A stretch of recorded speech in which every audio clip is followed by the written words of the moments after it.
Assalamu alaikum. How are you? My name is Charles Vincent, and I am going to give a brief story about how I became Muslim. A little background first. I'm from Los Angeles, California. I was born and raised there. My mother and my father are still living there. My mother and my father are great people. They've always helped their neighbors. They've done a lot of things for our family, as any mother and father would. I grew up in the house with a lot of pictures of Jesus around the walls, a lot of pictures of Mary around the walls, a lot of Bibles on the shelves, but even still, we weren't really practicing the religion of Christianity.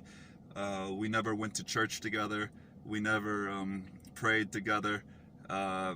And I remember that when I turned 18 years old, I decided to make a conscious effort to learn about religion. I cracked open one of the Bibles that was in the house in an attempt to read it. I was curious, but just getting to the first page was difficult.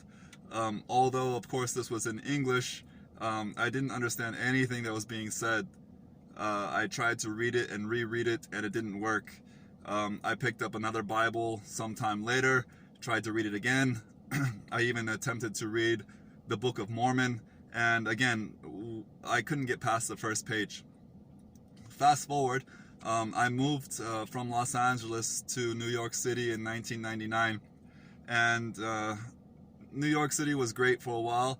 I had my ups and downs with it, but in around 2000 or so, I started to realize that I was having more downs than anything. I wasn't as successful in life as I thought I was going to be. In 2001, August 31st, in fact, I made a decision that day that I was going to leave New York. And the date is relevant for the story. I went out with a buddy that night one last time to say goodbye to New York, really hang out, have fun, and then I was going to leave to go back to California. That night, I was jumped by about 5 guys. 4 guys held me down on the ground, and 1 guy hit me in the face. When I stood up, the fight was pretty much over with. The cops were already there. They placed me on the hood of the car, and they told me to stay there while they called an ambulance. And I was questioning why, and they said, "You have a problem with your eye."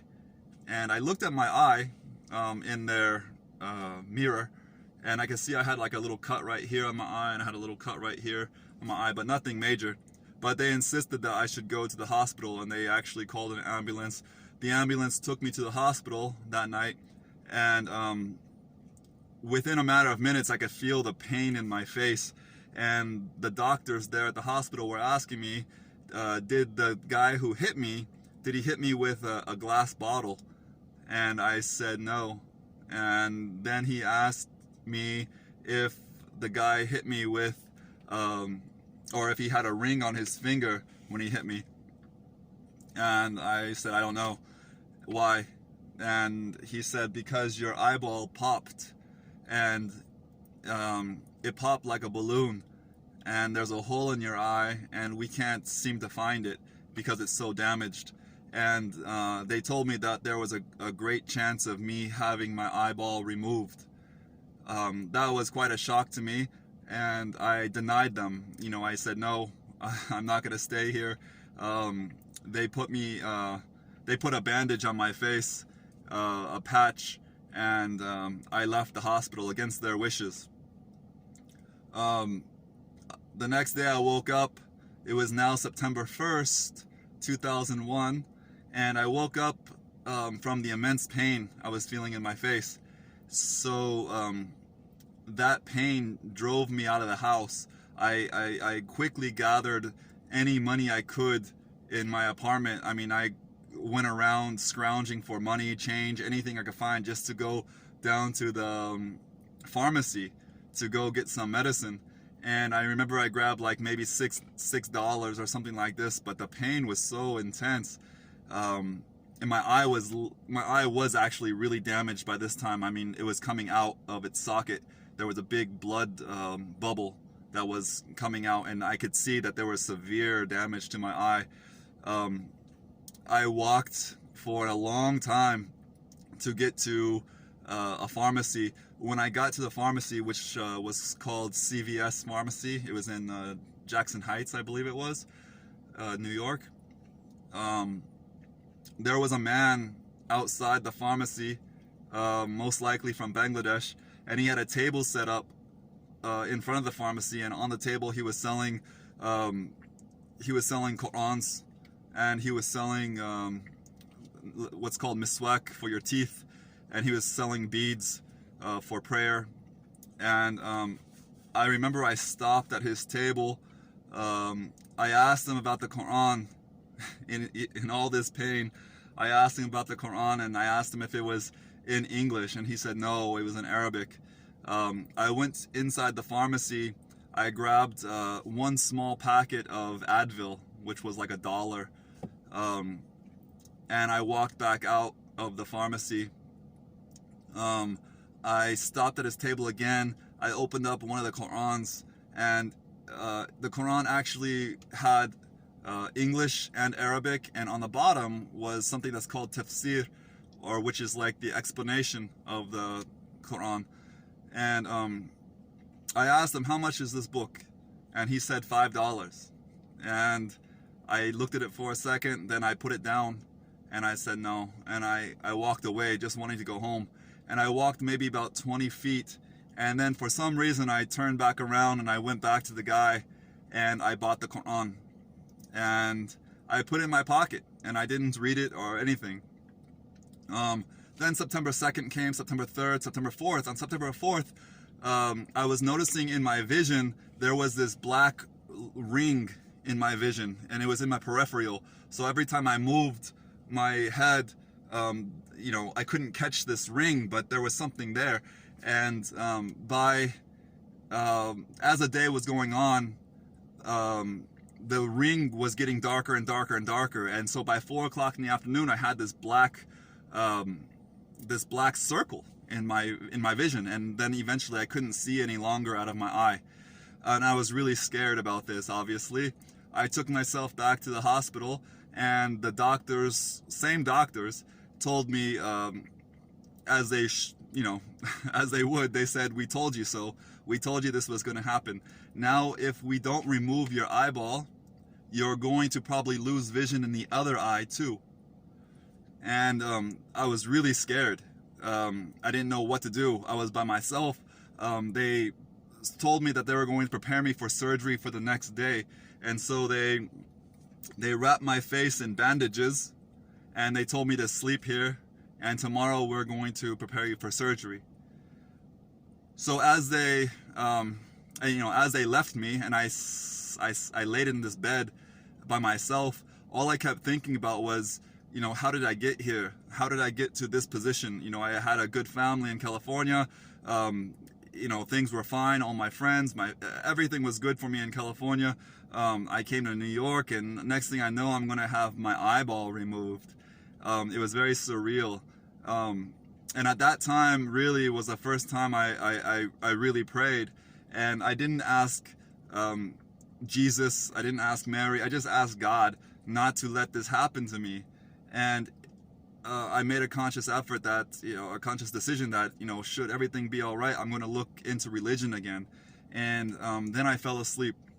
The next day I woke up again, and I can hear the noises in the hospital. I can hear the people walking around me. I can hear the beeping of machines. And then the doctor came to me, and he asked me, "Mr. Vincent, are you awake?" And I said, "Yes." And he said, "How do you feel?" Which I thought was a silly question. And I said, "How do you think I feel?" And he began to remove the bandages from my face. He's unwrapping my face. And when he did, my eye was just destroyed. But I can see out of my eye. And I was so happy. But I was doing one of these tests on my eyes. My vision going back and forth, and I was so excited, and I told the doctor, I can see out of my eye. And he couldn't believe it. He said, "Are you sure?" I said, "Yeah." And he did some quick tests on me, and he said, "Hey, listen, we won't have the surgery if you can see from your eye." And he released me from the hospital. And that day, I opened up the Quran and I started reading the Quran, and I just couldn't believe it. It was just, it made so much sense to me. In juxtaposed to the Bible, when I read the first page of the Bible, I couldn't understand it. And reading the Quran, just the first page, it just made sense to me. Then I went to the next chapter, and the next chapter starts with, in Arabic, it starts with Alif Lam Mim, and then it says, "In this book, there is no doubt." And just that statement by itself was so profound for me. I was shocked what that meant. Then as I read more of the next chapter, it started speaking about Moses, alayhi salam, and Ibrahim. And I was, perplexed because I was ignorant to religion, and I was wondering, why are these names in the Quran? Aren't these names supposed to be in the Bible? And as I read more and more, it just made sense to me. And I continued reading on September 5th, September 6th, September 7th, September 8th, September 9th, September 10th. And then while I'm in New York reading a Quran, September 11th happens.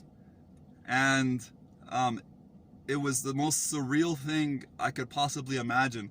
Living there in the city, actually being able to see the buildings from my apartment smoking on fire, and holding this Quran, and knowing that when I reflected back all my hard times that I had in New York, everybody who helped me during these hard times were Muslims. When I didn't have money, the person who helped me was a Muslim. When I didn't have food, the people who fed me were Muslims. And I'm reading this book, this amazing book, and understanding this book, which was the most fascinating thing. And on top of that, witnessing one of the most tragic events in history, the attacks of September 11th happening in front of me, and everything was just coming together, and it just made sense, meaning that what I was reading was the truth, and seeing how all the Muslims were coming and denouncing these acts of terror, and knowing that this was not part of the religion, and it was their kindness, their sweetness, made it more so the truth for me. Also, the foundation that I had was this book that I was reading. At this time in September, at this time in 2001, Ramadan was just 2 months away. So Ramadan fell in October of that, November of that year. So I'm continuing reading the Quran, and then Ramadan came. And to see how the Muslims acted and interacted with each other during Ramadan was absolutely amazing. Now keep in mind, the buildings are still, it's only 2 months ago the buildings fell, and everyone is still scared. No one knows what's going to happen, but there was some sort of serenity and some sort of peace I was finding with this book, and understanding and seeing everything happening in front of me. And I began going to the masjid, to the mosque, and seeing the Muslims, how they pray.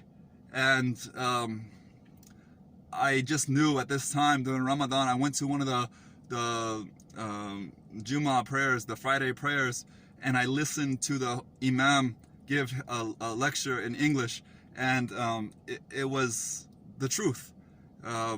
It brought together everything that I was looking for, as far as the understanding of Christianity and the understanding of Judaism, and knowing that Islam was the final message for these religions, and it wrapped things up nicely for me. And I went to the Imam right after the lecture, or the prayer was finished, and I told him I wanted to become a Muslim. And it was Friday, the mosque was packed full of people, and I took my shahada, or I testified that I wanted to be a Muslim, and that's how it went. Strangely enough, I'm able to now speak easily with my parents and my friends and family back in California about the religion, and explain it a little bit better to them. And inshallah, one day I hope that Allah is going to switch their hearts and bring them into this beautiful religion. Assalamu alaikum.